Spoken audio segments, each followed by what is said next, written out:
राष्ट्रीय उलमा काउंसिल के दीदारगंज के विधानसभा के पूर्व प्रत्याशी हुज़ैफा आमिर रशादी ने पार्टी के स्थापना दिवस आदि को लेकर देवगांव, कटौली आदि क्षेत्र का किया दौरा।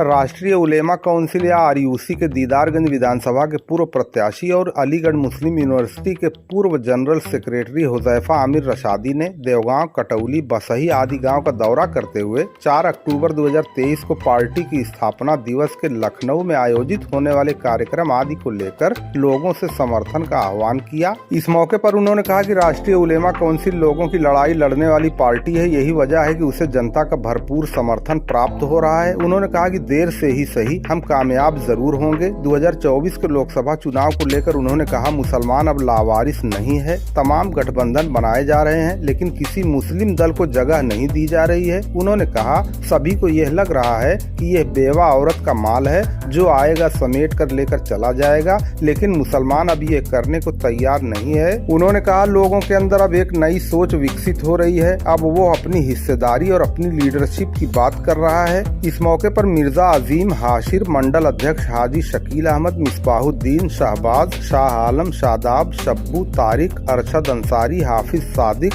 मोहम्मद सालिम, मोहम्मद फैज, अर्श अंसारी, फैजान सलमानी आदि मौजूद रहे। इसके साथ उन्होंने अन्य कई मसलों पर भी खुलकर बातचीत की। आइए सुनते हैं उन्होंने क्या कहा।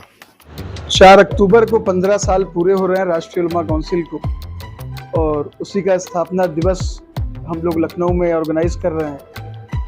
एक भव्य समारोह है, उसी के सिलसिले में तैयारी में गाँव हम लोग जा रहे हैं, दौरा कर रहे हैं और लोगों से कामयाब बनाने की इसको अपील कर रहे हैं। अगले साल लोकसभा का चुनाव है पूरे देश में, और तमाम राजनीतिक दल अपने तरीके से एक्टिविटीज कर रहे हैं, तो एक उसकी कड़ी में भी आप जोड़ सकते हैं। लखनऊ में जो हम लोग भव्य समारोह कर रहे हैं, ये दिखाने के लिए कर रहे हैं कि मुसलमान अब लावारिस नहीं है, कि हर आदमी को सिर्फ फ्री में वोट चाहिए। तमाम गठबंधन बनाए जा रहे हैं, तमाम अलायंस बन रहे हैं, मगर उसमें कोई भी गठबंधन किसी एक मुस्लिम दल को जगह नहीं दे रहा है। सबको ये लग रहा है कि ये बेवा औरत का माल है, जो आएगा समेट के लेके चला जाएगा। तो मुसलमान अब ये करने को तैयार नहीं है। हमने सब कुछ करके देख लिया, अब लोगों के अंदर एक नई आइडियोलॉजी डेवलप हो रही है, एक नई सोच डेवलप हो रही है। तो वो अपनी हिस्सेदारी की बात कर रहा है, अपनी लीडरशिप की बात कर रहा है। ये सारी चीज़ें बखूबी लोग जानते हैं। एक गठबंधन ये कहता है कि हमें मुसलमानों की ज़रूरत नहीं है, दूसरे को मुसलमानों का वोट तो चाहिए, मगर वो मुसलमानों को हिस्सेदारी देने को तैयार नहीं है। जब बात हिस्सेदारी की आती है तो उन लोगों की ज़बानें बंद हो जाती हैं। मगर जो एक्टिविटी हो रही है, जो प्रोग्राम हम लोग कर रहे हैं, गांव-गांव जा रहे हैं, लोगों को जागरूक कर रहे हैं, ये बताने की कोशिश कर रहे हैं कि जब तक आपकी अपनी लीडरशिप नहीं होगी, आपके मसाइल हल नहीं होंगे। आप देख लीजिए, इसका एग्जाम्पल है आप तमाम लोगों के सामने कि अभी मैं परसों की बात करूं, कोटिला बाजार के रोड की हालत बहुत बुरी थी। मैं उसी गांव में हम लोग दौरे पर गए हुए थे, आवक से साल मंगरावा। वो हमारी बड़ी गाड़ी है, एसयूवी कार है, वो पूरी आधी पानी में डूब गई रोड पे। रात में हम लोगों ने डिसाइड किया, अगले दिन हमारे समर्थकों ने वहां उतर करके सड़क पर मछली मारा। तो वो जो आपकी जिस क्षेत्र में बैठा हुआ, यहाँ की जो सांसद महोदया हैं, वो 4 साल तक उस इलाके में झांकने नहीं गई। हमने प्रदर्शन किया, मीडिया ने चलाया उसको।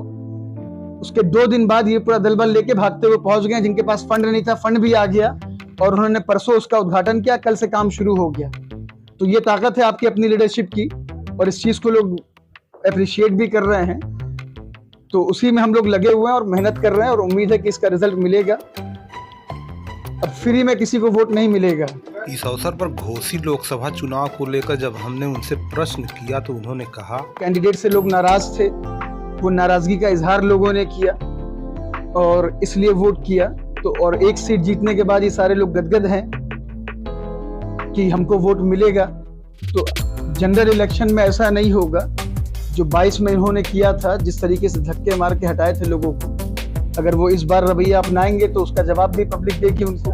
जब हमने उनसे पूछा कि समाजवादी पार्टी को मुसलमानों का हितैषी समझा जाता है तो उन्होंने कहा, इतनी हितैषी है कि उनके राष्ट्रीय अध्यक्ष ने आज तक मुस्लिम लफ्ज का इस्तेमाल नहीं किया, वो मुसलमानों को अल्पसंख्यक कहते हैं। इतना उनको तकलीफ है, इतनी शर्म है बोलने में कि आज तक उन्होंने लफ्ज मुस्लिम का इस्तेमाल ही नहीं किया। पिछले 5 सालों में आप सारी उनकी बाइट्स उठा के देख लीजिए, सारे बयान देख लीजिए, वो अल्पसंख्यक कहते हैं और इसको हम गाली कहते हैं, अल्पसंख्यक। 25% की जिसकी आबादी हो उत्तर प्रदेश के अंदर, उसको अगर आप अल्पसंख्यक कहें तो आप उसको गाली दे रहे हैं। फिर आप दलित बोलेंगे, आप राजभर बोलेंगे, आप पटेल बोलेंगे, आप मौर्य बोलेंगे, मगर आप मुसलमान नहीं बोलेंगे। तो ये हैसियत है मुसलमानों की उनके नज़दीक। तो अब ये मुसलमानों को फैसला करना है और अल्हम्दुलिल्लाह लोग तैयार हो रहे हैं। जो हमारी नई जनरेशन आ रही है वो इस बात को बखूबी समझ रही है।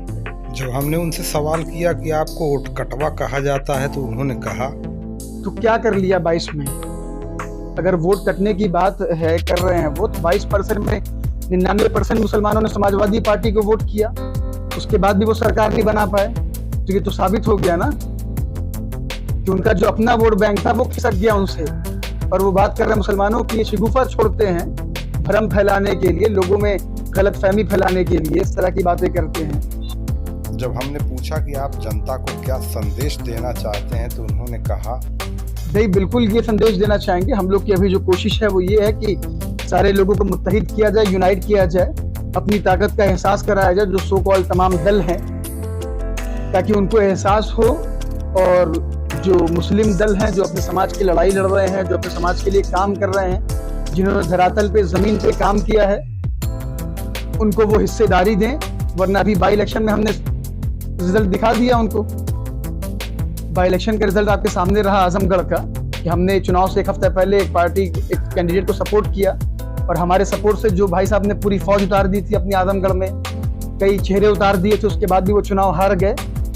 तो वही रिजल्ट फिर उनको नजर आएगा अगर 24 में उन्होंने नजरअंदाजी की तो। जब हमने सवाल किया कि बसपा अगर एनडीए या इंडिया गठबंधन में शामिल नहीं होती तो आपकी रणनीति क्या होगी, अगर बसपा ने कोई तीसरा फ्रंट खड़ा किया तो क्या आप उसमें शामिल होंगे? देखा जाएगा, अभी चुनाव में वक्त है, अभी टाइम है। अभी हम लोग अपने संगठन पे अपने लोगों में मेहनत कर रहे हैं। चुनाव जब करीब आएगा तो फैसला पार्टी के जो बड़े पदाधिकारी हैं वो लोग लेंगे, पार्टी के राष्ट्रीय अध्यक्ष लेंगे कि क्या करना है लोकसभा चुनाव में।